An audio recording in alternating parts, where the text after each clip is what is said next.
Whether he's hanging with Santa for Christmas or hanging in the kitchen, Charlie is usually happy. But his owner tells me after a weekend at Pet Coral Resort, something was off. We picked him up and he had just all soaking wet. We didn't know what it was obviously yet. You okay?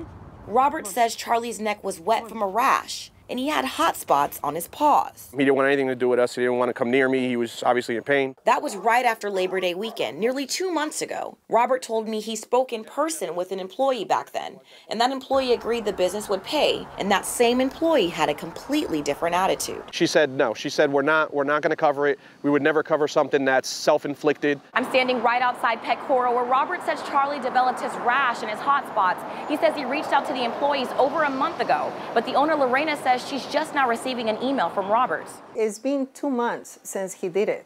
If he would have done it 2 hours after he left, if he would have done it a day or two after he checked out, we would have been very happy to see the dog at no cost. Robert admits he waited longer than he should have to follow up with Pet Coral about getting reimbursed. It was a little bit my fault for letting it prolong this long. Lorena is happy to hear Charlie is just fine after antibiotics and treatment, but she wishes she could help more. It's very sad that this is such a misunderstanding. In Cape Coral, Rachel O'Neill, Fox 4 in your corner.